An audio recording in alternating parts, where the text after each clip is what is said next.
Okey, kembali dalam Malaysia hari ini. Oh, dah diperlihatkan kepada anda semua. Ini kalau kita tanya anak-anak kita, dah barangkali kita sendiri pun tak tahu apa nama buah ini. Ini adalah buah orang putih panggil sky fruit ataupun buah tunjuk langit. Buah ini di dalam hutan, ya, tumbuh meliar dan tempatnya tinggi. Dan apabila dah sampai waktunya, ia tidak gugur sebiji tapi pecah merekah, ya. Merekah dan kemudian isinya akan turun macam helikopter lah macam tu. Sangat-sangat cantik. Dan ini ada khasiat di tunjuk langit ni. Tadi kita cerita tentang makan kan. Banyak orang kena kencing manis, penyakit jantung, gout dan sebagainya. Jadi ini antara yang boleh merawat, ya, iaitu hasil daripada buah tunjuk langit. Nak cerita lebih lanjut, orang dulu makan biji ini dalam ni, kunyah saja tapi rasanya pahit. Sekarang ni dengan teknologi moden, boleh diambil ataupun consumptionnya dengan lebih mudah. Kita nak bersama dengan Profesor Madya Dr. Liza Ahmad Saleh, pensyarah Fakulti Kejuruteraan Universiti Teknologi Malaysia, bersama saya untuk ceritakan tentang evolusi buah tunjuk langit ni untuk pengambilan demi kesihatan kita. Assalamualaikum Doktor. Assalamualaikum. Apa khabar? Sihat, alhamdulillah. Cik Is sihat? Alhamdulillah. Pagi saya Is macam di rumah. Tapi tak apa. Okey. Doktor engineer sebenarnya. Ya, insyaAllah. Jadi macam mana boleh buat kajian tentang buah tunjuk langit ni? Gitu kan. Sebab basically kita engineering ni pun macam saya asas adalah daripada sekolah kejuruteraan kimia. Ya, okey. Jadi bila kita membuat research ni, kita akan melihat pada mesin tu sendiri dan melihat pada proses sebenarnya.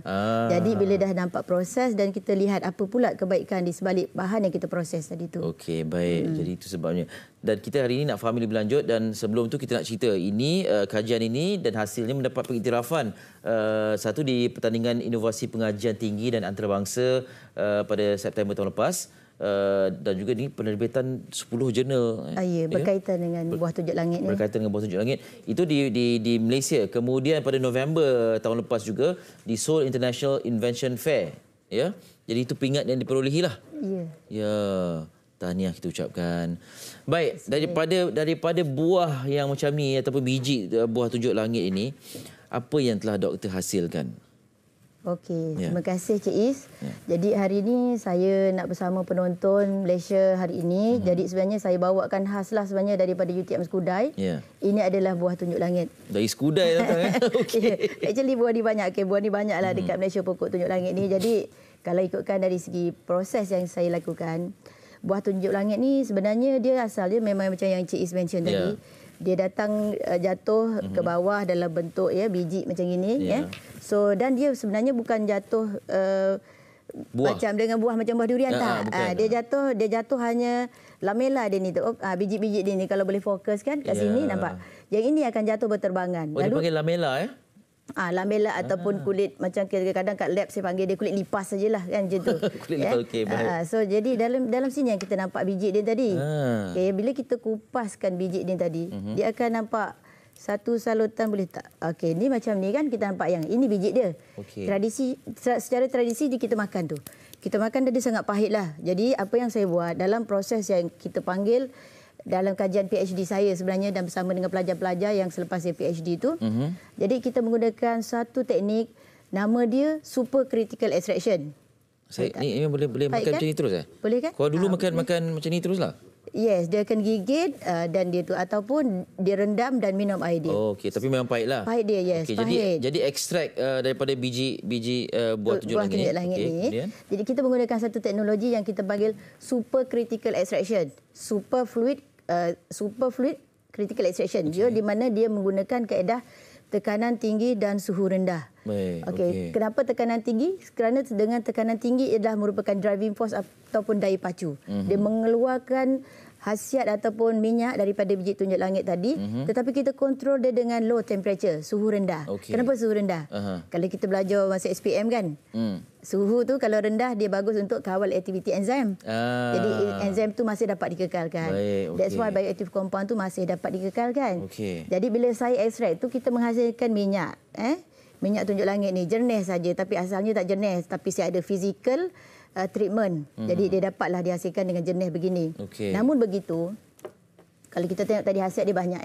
Secara tradisinya dia bagus untuk berkaitan dengan penyakit kencing manis, jantung, penyakit jantung, darah tinggi, gout dan sebagainya. Jadi biasa bila kita nak konsum dia sangat pahit. Jadi kita memudahkan dia lagi. Kita hasilkan pula dalam bentuk soft gel ni. Ini soft gel kan. So soft gel ni bila dah dalam keadaan begini, makanya ia amat mudah ditelan. Sebab dalam bentuk liquid, kadar dia absorb dalam kita punya usus pun cepat berbanding dengan pepejal. Penyerapan dia lebih cepat berbanding gigit. Ya, betul. 15 minit insya-Allah dia dah digest dalam kita punya sistem pencernaan. Baik. Jadi itulah kaedah daripada makan. Kalau sebelum ni kunyah dan juga rendam dalam air, nah kini dijadikan minyak dalam soft gel itu. Ya, betul. Okey, dan dari segi dosage ni macam mana? Kalau orang dulu lah saya pun barangkali tak tahu sekali makan tu berapa biji dan daripada nisbah ini berapa banyak kapsul yang dihasilkan. Ya, okey. Secara umumnya kalau tradisinya pun kita boleh makan dalam satu hari 1 biji atau 2 biji. Jadi dalam penyelidikan yang saya lakukan, saya buat lebih kurang kita buat test untuk toksikologi test. Toksikologi test ni penting sebab kalau kita nak konsum sesuatu tu, kita tak boleh agak-agak lah kan, nak makan banyak ni, larat makan tak larat berhenti kan, tak boleh. Jadi dalam toksikologi test tu, kita dah tengok dosage yang sesuai untuk sel tumbuh. Jadi dekat situ kita lihat dan kita tengokkan sebenarnya dosanya begini. Jadi apa yang saya buat, sebenarnya persamaan keseimbangan dia adalah 1 biji tunjuk langit ni, 1 biji tunjuk langit ni bersamaan dengan satu kapsul soft gel ni. Jadi satu hari kalau nak makan lah, kita boleh gunakan 1 atau 2 biji sahaja. Baik. Okey. Kesannya adakah dibuat ujian terhadap individu yang menghadapi penyakit-penyakit kronik seperti kencing manis dan sebagainya? Okey, sekarang ni saya beritahu dulu bila kita nak convertkan minyak ni kepada soft gel, kita kena hantar kilang.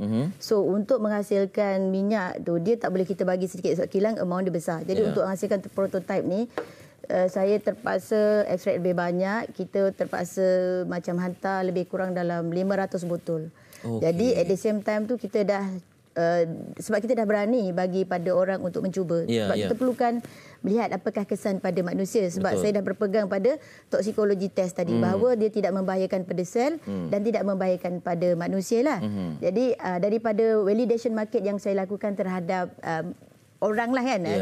Jadi alhamdulillah setakat ni ada juga yang dah berjaya diturunkan dia punya bacaan gula dalam darah ada tu daripada 28 dia jatuh kepada 6, jatuh kepada 7 dalam masa 2 minggu lah. Dia tak adalah kita spontan atau sekejap.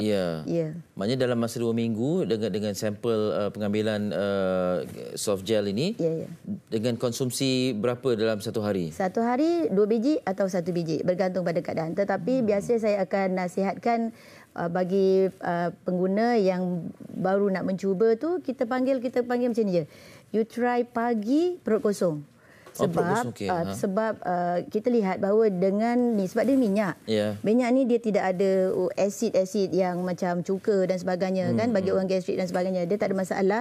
So awal pagi perut kosong kita boleh galakkan dia konsum dan alhamdulillah dia dapatlah menurunkan kandungan gula tu dalam agak masa yang tertentulah. Okey.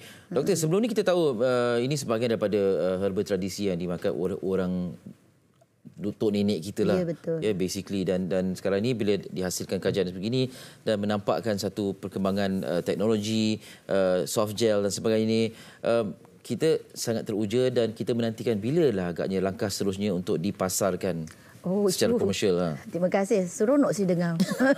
Yalah, takkan nak tinggal di mak emal aja kan. Lepas tu kita hanya mencadangkan tentang pencapaian semata-mata kan. Buat masa ni macam yang saya mention tadi, saya dah ada kita panggil perbandingan proses. Proses yang super kritikal ni dengan proses biasa dia lebih cepat dan hasil lebih banyak. Keduanya juga bila kita nak komersialkan tu, dia ada lagi satu stages yang kita panggil preclinical dengan clinical eksperimen. Yang ini masa saya pergi pertandingan ni kan, kebiasaannya panel pakar-pakar datang tu, doktor, this is very good potential in market lah untuk penyakit yang memang kita rasa sekarang ni 3 serangkaian ni dah banyak dekat Malaysia kan. Tadi Dr. Norman pun ada mention kan. Jadi dekat situ dia mencadangkan untuk close benda ni lebih cantik, kita perlu menjalankan preclinical terhadap haiwan dan juga clinical terhadap manusia. Jadi sekarang ni insya-Allah saya dah ada beberapa universiti tempatan yang memang membuat kajian, sebab saya engineering kan. Jadi kita akan collaborate dengan mereka. InsyaAllah dalam masa setahun kita boleh complete semua preclinical dan clinical test.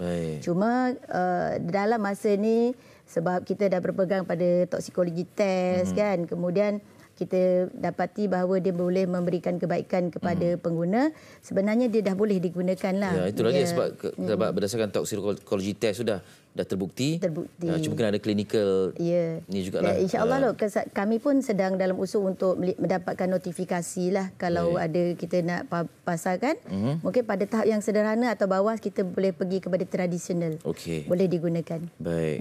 Kita doakan semoga sampai ke hasrat yang sebenarnya lah ya, untuk dipakai ataupun dimanfaatkan orang awam, bukan hanya di peringkat kajian semata-mata.